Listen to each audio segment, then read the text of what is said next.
एक छोटा सा सवाल पूछूं, 26 जनवरी आपके लिए क्या है? परेड, छुट्टी, टीवी पर झांकियां या बस एक और सरकारी छुट्टी? लेकिन अगर मैं आपसे कहूं कि ये दिन भारत की असली आज़ादी का दिन है, तो क्योंकि 15 अगस्त को देश आज़ाद हुआ था, लेकिन 26 जनवरी को भारत ने खुद को चलाना सीख लिया था। आज हम उसी कहानी को आसान, सीधे और दिल से समझने वाले हैं।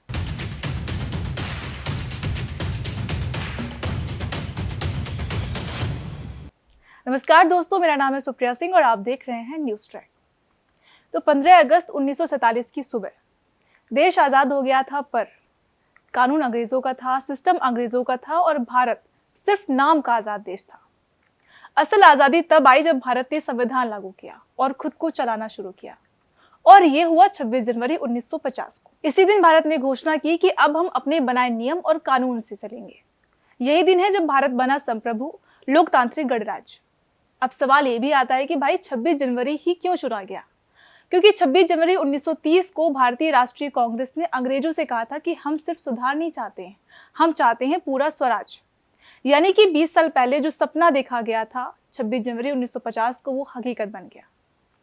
संविधान कोई मोटी किताब भर नहीं है, ये है आपकी वोट की ताकत, आपकी आज़ादी की ढाल।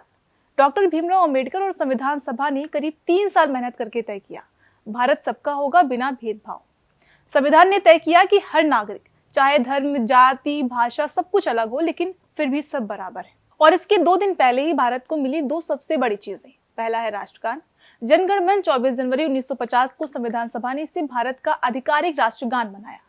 सिर्फ 52 सेकेंड, लेकिन भारत की पूरी आत्मा उसमें समाई। गीत में भारत की सांस्कृतिक विविधता झलकती है, पंजाब, सिंध, गुजरात, मराठा, द्राविड़, उत्कल, बंग। और दूसरा है राष्ट्रपति, डॉक्टर राजेंद्र प्रसाद। देश को आवाज भी मिल गई और संरक्षक भी। डॉक्टर राजेंद्र प्रसाद लगातार 2 बार राष्ट्रपति बने। सोचिए, 1950 की ठंडी सुबह, दिल्ली सजी हुई थी। डॉक्टर राजेंद्र प्रसाद ने शपथ ली, पंडित नेहरू और उनकी कैबिनेट ने भी शपथ ली। देश ने दुनिया को दिखा दिया कि हम लोकतंत्र हैं। अब बात करते हैं कर्तव्य पथ की परेड की। ये झांकियां सिर्फ तामझाम नहीं है, बल्कि भारत की ताकत और विविधता दिखाती हैं। सेना, वीर बच्चों की भागीदारी संदेश देती हैं कि भारत चलता रहेगा। झांकियां शिक्षा, हरित क्रांति, संस्कृति, विकास, सेना और अर्धसैनिक बलों के कर्तव्य, जहां वीरता पुरस्कार विजेताओं को शामिल किया जाता है, जहां साहस और देशभक्ति की मिसाल देखने को मिलती है। बता दें कि 1950 में पहली बार वायुसेना का फ्लाइट पास्ट हुआ और लोगों को रोमांचित कर दिया। अब अगर हम गणतंत्र दिवस की परंपरा और बदलाव की बात करें तो 1955 से परेड नियमित हुई, जो पहले नेशनल स्टेडियम, लाल किला और रामलीला मैदान में होती थी, और अब इंडिया गेट, आईटीओ और लाल किला में भी। वही गणतंत्र दिवस पर विदेशी मेहमान हमेशा से ही आमंत्रित हुए। जैसे कि उदाहरण के तौर पर 1950 में इंडोनेशिया के राष्ट्रपति सुकर्णो आमंत्रित हुए थे, और 2026 में यूरोपियन कमीशन और काउंसिल के प्रमुख। संविधान लागू होने के बाद सबको मतदान का अधिकार मिला, सामाजिक कुरीतियों पर प्रहार, राज्यों का पुनर्गठन हुआ, पंचायती राज बना, सूचना का अधिकार मिला, शासन पारदर्शी हुआ। संविधान ने भारत को बनाया सशक्त, लोकतांत्रिक और सबका देश। अब जब हम 77th रिपब्लिक डे सेलिब्रेट कर रहे हैं, तो हमें ये भी समझने की जरूरत है कि अधिकार तभी सुरक्षित हैं जब कर्तव्य निभाए जाएं। संविधान स्थिर नहीं है, जिंदा दस्तावेज है। लोकतंत्र हर नागरिक की भागीदारी है।